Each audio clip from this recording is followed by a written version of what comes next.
Hello, hello, hello, good people. Hello, good people. I am Dr. Hollie Kelly, and this is Dr. Kelly's perspective for Monday, April 8th. April 8th. And I know that my dear friend Terry will be popping on here. He is the birthday boy today. Happy birthday, Terry. Happy birthday, Terry. Okay, so um, I just want to take a few moments today. Hey, Ty. And you see, I've entitled the perspective Love Destroys Hate. And that is not simply a nice little cutesy Disneyland saying or something that is only for the super special people who can, endure life's tragedy and still forgive. Let me read you something that is a quote from it was a commendation to a woman who has since passed. She died in 2016. I was completely unfamiliar with her life story, but the quote is from a Rosa Parks commendation to her. It says, "For extraordinary acts of ordinary people, without power or privilege, you organized for civil rights and human empowerment." And this is to Ann Atwater. This weekend, the movie The Best of Enemies opened, and I went to see it. And I'm telling you, I left so hopeful, so reminded that love does and can destroy hate. This was based on a true story. Again, I'm telling you the impact that The Best of Enemies had with me, based on a true story. And Atwater and C.P. Ellis in Durham, North Carolina, early 70s, 1971, as they were getting ready to attempt to integrate the public schools. Yes, Brown versus Board of Education was in 1954. However, with all due diligence, slowed some things down. And what you and I both know, first of all, let me say this. I recognize that I have an international audience. Thank you very much, for which I am grateful. And this movie was specific to a very ugly part of American history. But I have enough sense, and I've traveled to a couple of countries outside of the US to recognize that this is not specific to the United States. It's not specific to only black and white. It's not specific to upper class, middle class. It's people. And whenever we allow hatred to operate, to direct our actions and our behaviors, this is the kind of stuff we get. Hate, prejudice, ignorance, fear. Fear directs a lot of this stuff. Anyway, Ann Atwater and C.P. Ellis, she was, by the 10th grade, she had dropped out of school and had her first child. Single mom. Hey, mother, single mom, and living in Durham, North Carolina.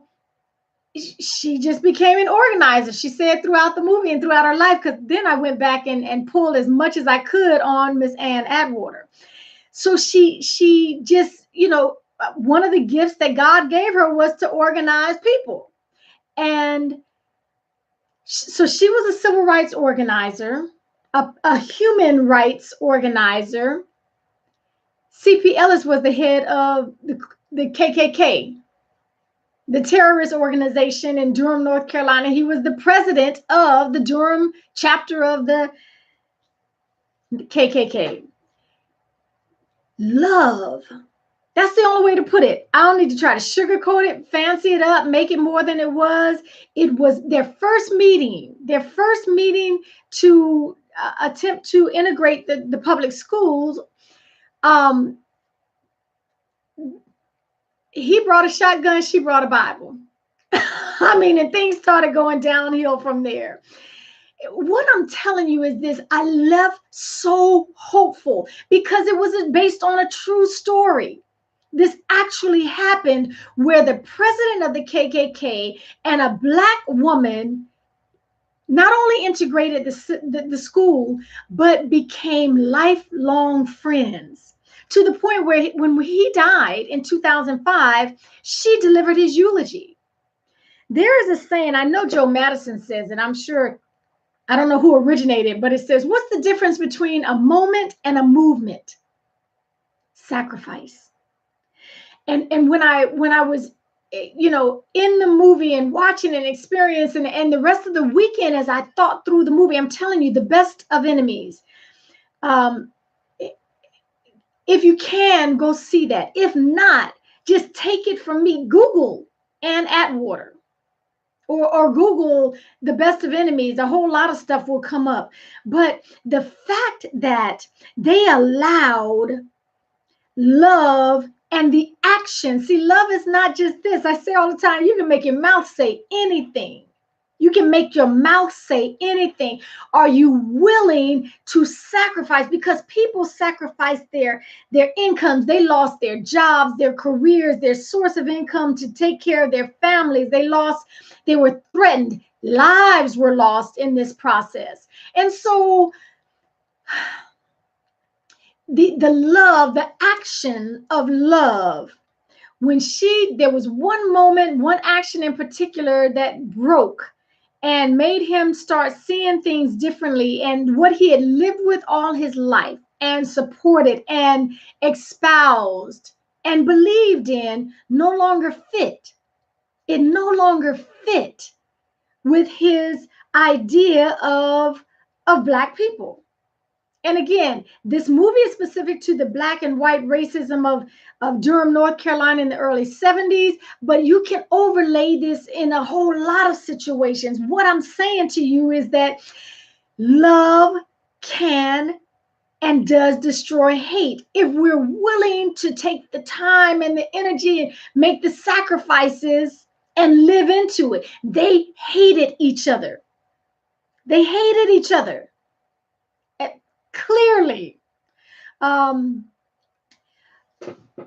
when something compels you, and let me say something else that was absolutely mind-boggling. I don't live in Disneyland, so it wasn't like I didn't understand this, but when you have two people on opposite ends of the spectrum hating each other and hating everything about each other, and yet both purporting to love the same one God who made them, something is not right about that. And they did. They were both church-going, God-loving Christians, and yet they hated each other. And I recognize that a whole lot of the history and the isms and the daily life, real life, was happening, and it colors how we love and how we exhibit love. But what I am saying to you is that in 2019, for those of us that see and are disgusted with what is going on in this nation and around the globe, I simply want to remind you of the quote from Rosa Parks' commendation to Miss Ann Atwater. For extraordinary acts of ordinary people. She was not extraordinary. She didn't have degrees and a name and network and wealth and none of that. She says, the commendation goes on to say, without power or privilege, without titles, without billets, without parking spaces, without power or privilege, she organized for civil rights and human empowerment. And so just as a reminder today, we live in a community, in a home, in a family, in a world where things are not as they could be. Where they're not as they could be. And so I just want to remind and encourage each of us that love really can override, overpower, and destroy hate when we are willing to roll our sleeves up and do the work. And do the work. Again, you can make your mouth say anything.